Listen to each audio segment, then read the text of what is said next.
Debat perdana bagi pasangan Capres-Cawapres yang diselenggarakan KPU tinggal menghitung hari. Namun hingga kini, format debat Pilpres 2024 belum juga bisa dipastikan.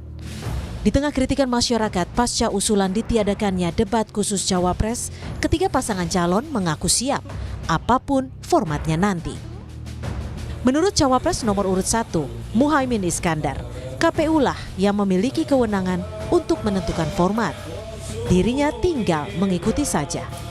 Saya nurut aja apa, pokoknya maunya KPU kita ikut. KPU model apa aja itu kewenangan KPU. Apakah ini ada calon yang paslon yang diuntungkan gitu guys dengan aturan saya ini? nggak tahu lah, tanya KPU kan. Tanggapan serupa juga diberikan Cawapres nomor urut 2, Gibran Rakabuming Raka. Gibran menilai perubahan format yang meniadakan debat khusus Cawapres tak menguntungkan siapapun. Kita kan ngikut aturan KPU juga. Kan saya juga nggak tahu update-nya di sana seperti apa. Kita ngikut aja kok ya. Mas, tapi prefer didampingi Pak Prabowo atau mending sendiri sih, Mas? Sama aja sih. Sama aja. Nggak ada yang menguntungkan siapa-siapa kok. Sementara Capres nomor urut 3, Ganjar Pranowo, mengaku siap menghadapi apapun skenario mengenai debat Pilpres 2024 yang disusun KPU.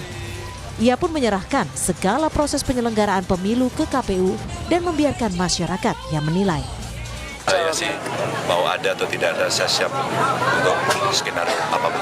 TPN juga belum sepakat soal ini, kalau dari Bapak seperti apa Pak? Dari TPN belum? Kita serahkan kepada KPU karena pasti masyarakat akan melihat.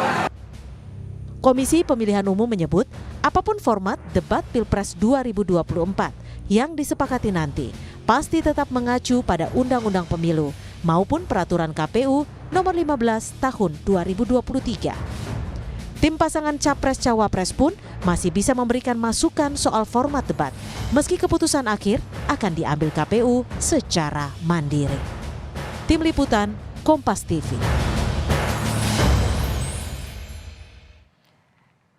Kalau kita bicara seberapa jauh efek debat pada citra Cawapres di Pilpres 2024, pertanyaannya apakah debat yang dimulai Selasa minggu depan bakal jadi ajang adu gagasan atau gimmick belaka? Kami akan bahas bersama Guru Besar Psikologi Politik UI, Hamdi Muluk. Selamat malam, Prof. Hamdi. Selamat malam, Nitya. Selamat malam para pemirsa Kompas yang budiman.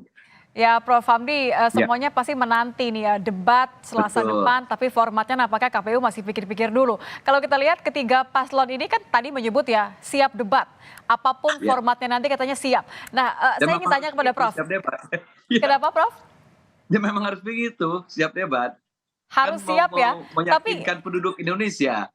Nah, kalau untuk memikat ini, kira-kira Prof menilai, maaf saya potong, kata siap ini kira-kira siap memang kompetensinya siap atau cuma gimmick karena ditanya depan publik jadi harus jawab siap? Oh iya, secara politis pun tetap siap, semua menjawab siap. Tapi maksud saya sebenarnya kan debat wacana-wacana ini menurut saya tidak terlalu perlu lah, maksudnya apakah siap nggak siap. Ya ditanyakan juga ke kandidat gitu, ya menjadi pemberitaan heboh betul gitu loh. Intinya semua pasangan paslon ini ketika memutuskan maju, mereka sudah pasti harus mempersiapkan diri sesiap-siapnya, seserius-seriusnya, sesungguh-sungguhnya, seluruh jiwa raga kira-kira gitu. Ya karena kan ini kita asumsinya adalah mereka akan menampilkan seluruh yang terbaik dari diri mereka. Jadi sebenarnya kalau kita tanyakan ada siap nggak siap, ya nggak relevan ya. Semua harus siap gitu aja gitu loh. Semua harus siap ya. Gitu. Terus mungkin masalah format debat ya. Kalau menurut saya itu kan otoritasnya KPU gitu. Walaupun dulu ada semacam tradisi inilah bahwa ada audiensi dengan masing-masing paslon. Semacam kalau orang mau tanding kan ada technical meeting tuh, ya kan? Oh ini nanti pemain akan seperti ini, pelatih di sini, lama durasi permainan sesudah itu sesuatu yang wajar. Tapi maksudnya kalau soal otoritas debatnya seperti apa ya, formatnya seperti apa, itu tentu harusnya KPU yang memutus ya sebagai Oleh undang-undang begitu, menerima masukan ya nggak apa, ya bisa Oke. aja, tapi kan KPU yang memutuskan. Betul. Gitu. Akhirnya keputusan akhir nanti akan ada di KPU. Tapi kalau kita Betul. lihat, kita bicara soal efek nih, Prof. Ada dua skenario ya, katakan sampai sekarang ada dua skenarionya. Yang pertama adalah ada debat khusus cawapres seperti tahun-tahun sebelumnya, seperti 2019 misalnya, dengan skenario didampingi oleh capres yang nampaknya akan dipilih nanti untuk 2024 nanti. Menurut Prof, efek apa yang muncul dari kedua skenario tadi? Iya, sebenarnya kalau misalnya kalau saya baca berita terakhir kan sebenarnya formatnya nggak berubah. 3 kali menurut KPU ya, 3 kali yang berdebat itu presiden, ya calon presiden, 2 kali debat wakil presiden. Artinya yang berdebat. Tapi kan didampingi, Prof. Ya, soal damping itu menurut saya tidak terlalu esensial juga, maksud saya gitu. Misalnya kalau pas presidennya berdebat, wapresnya menampilkan, wapresnya menonton saja, kan begitu. Sama juga ketika wapresnya yang berdebat, calon presidennya cuma menonton gitu. Nggak jauh beda gitu loh, maksud saya. Apakah itu didamping apa nggak didampingi, tapi bahwa misalnya KPU merasa itu datang juga kalau pas debat. Jadi Presiden. efeknya akan sama saja menurut Prof selama memang mereka diberikan kesempatan begitu untuk bicara, didampingi atau tidak Kan didampingi. maksudnya yang berdebat di panggung kan nanti yang lagi jadi pihak yang berdebat. Jadi kalau debatnya presiden, ya wakil presidennya nonton kan gitu aja. Nanti juga kalau yang debatnya wakil presiden calon presidennya nonton kan nggak boleh juga dia bantuin kayak gitu loh kira-kira. Ya kan? Jadi apakah ini perlu banget gitu? Bisa perlu nggak perlu gitu loh. Nah, saya nggak tahu juga alasan KPU misalnya apa gitu loh, bahwa setiap kali debat itu pasangan ini datang berdua misalnya begitu. Apakah dasar pikirnya bahwa ya mereka kan namanya pasangan capres cawapres gitu loh. Oke. Jadi kalau ada debate gitu, ada alangkah baiknya misalnya walaupun yang debate presiden, cawapresnya nonton misalnya. Ya, kalau Jadi kalau sebaliknya Anda melihat, Prof, maaf saya lagi-lagi potong, kalau Anda melihat sebenarnya bagian debat ini seberapa besar efeknya kemudian terhadap pilihan publik, katakan aja seperti itu ya. Karena kan Anda sempat menyebut bahwa kampanye yang sebenarnya nih Tia, ini kan sudah berlangsung bahkan sebelum tanggal 28 November begitu. Ya, kalau kita lihat data-data penelitian, data-data empiris di banyak tempat juga gitu loh.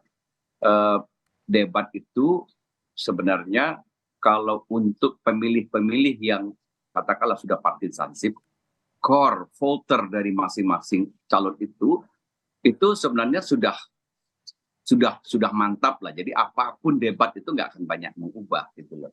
Jadi estimasi misalnya saya baca di literatur berapa banyak gitu, mungkin juga di Indonesia mungkin memang tidak efek bahwa itu akan mengubah betul pilihan pemilih itu nggak banyak juga. Tapi bukan di situ menurut saya pentingnya debat itu. Pentingnya debat ini adalah rakyat Indonesia pengen tahu gitu loh, apa sesungguhnya yang menjadi visi misi, menjadi program, dan gimana detailnya gitu kan kita uji. Nah, ini debatnya kan bagian dari uji publik gitu loh. Betul. Untuk apa yang akan mereka tawarkan kepada masyarakat Indonesia, bahwa misalnya dari segi efeknya, ini secara empiris ya kita bicara ya, misalnya tidak banyak juga mengubah pilihan untuk pemilih-pemilih yang sudah core voter ya dari masing-masing paslon itu soal lain gitu ya. Biasanya memang di banyak tempat yang akan sering disasar oleh efek debat itu swing voter, biasanya voter yang memang masih bisa geser jadi bisa berdampak kepada swing voter saja, tapi core votersnya atau pemilih yang sudah ajak ini nampaknya tidak akan berpengaruh besar ya. Ini penting bahwa ini kita ingin bahwa demokrasi ini bermutu, bermartabat, dan gagasan harus disampaikan dan gagasan itu harus diuji. Nah, di situ signifikansinya debat itu. Gitu. Baik, terima kasih Terima kasih Prof. Hamdi sudah bergabung bersama kami di Kompas Malam. Guru Besar Psikologi Politik UI, Prof. Hamdi Muluk. Terima kasih, selamat malam Prof. Selamat malam.